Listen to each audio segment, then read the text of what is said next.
Preparations are continuing for the wedding of Amazon boss Jeff Bezos and his fiancée Lauren Sanchez, who are getting married in Venice this week. It's being described as one of the most luxurious weddings of all time, spanning 3 days with a number of A-list celebrities due to attend.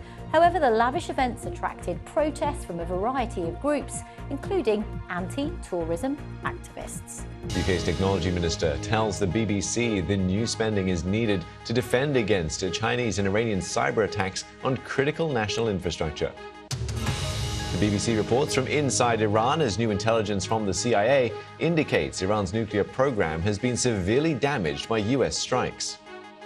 Now least to set in the Iranian capital, Tehran, where there's enormous relief the bombing has stopped.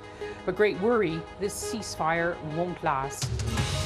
Plus, a historic milestone for India as it sends its first astronaut to space in more than 40 years.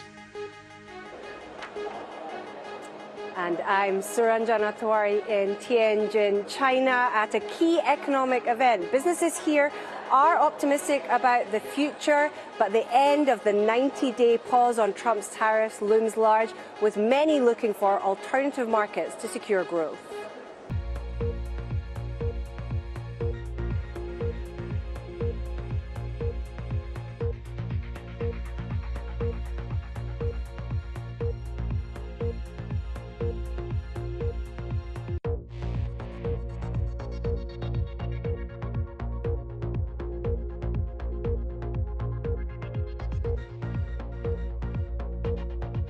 At least 8 people have been killed in a day of anti-government protests across Kenya. Thousands of Kenyans took to the streets to commemorate a year since deadly anti-tax demonstrations. The National Human Rights Commission said the fatalities were all from gunshot wounds and added that over 400 were injured, including demonstrators, police and journalists. Our Deputy Africa editor, Anne Soy, was in central Nairobi as police and demonstrators clashed. She sent this report. The Kenyan Parliament is just down the road that way, and these protesters are trying to get to it. It's been barricaded today with razor wire. The government trying to keep them away from government installations.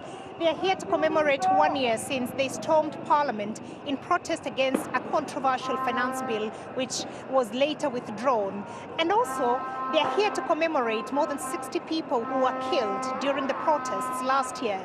They are protesting against extrajudicial killings, and we have seen police come out with a show of force using tear gas, water cannons. We've also had gunshots as they try and disperse the crowds.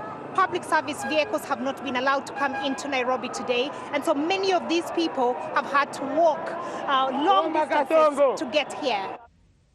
Heavy rains have caused major flooding in southern China, leading to the evacuation of some 80,000 people in the province of Guizhou. Authorities have raised the emergency response for flood control to the highest classification. The mountainous province of Guizhou and other parts of southwest China have been battered by heavy rains since last week, and the annual East Asia monsoon kicked into high gear, breaking rainfall records in parts of China. India has put an astronaut into space for the first time in 41 years.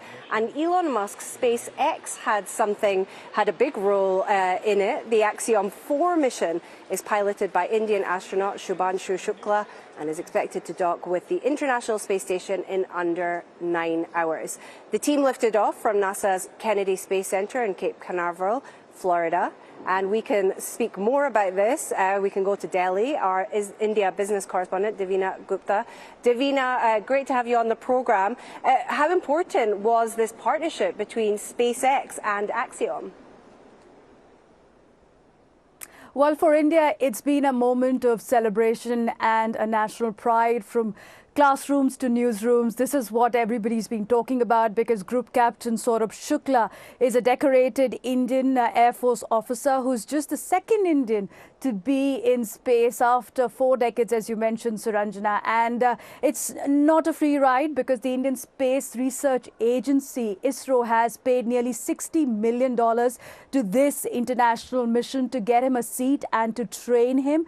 And it's not just a symbolic decision, but also a strategic strategic one for India because it's planning its own unmanned and manned space mission called Gaganyaan in the next 2 years. And Group Captain Saurabh Shukla will be a part of it.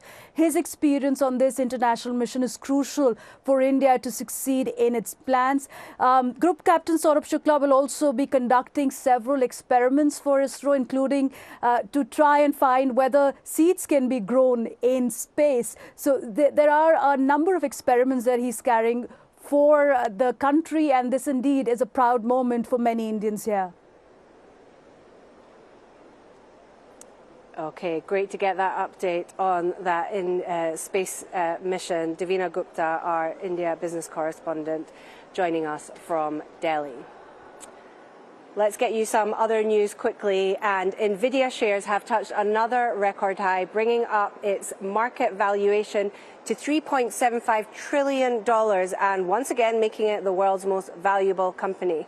The company's gains reflect a return by global investors to the so-called AI trade. That investment trend has fueled massive gains in chip stocks and related technology companies in recent years on optimism about the emerging technology.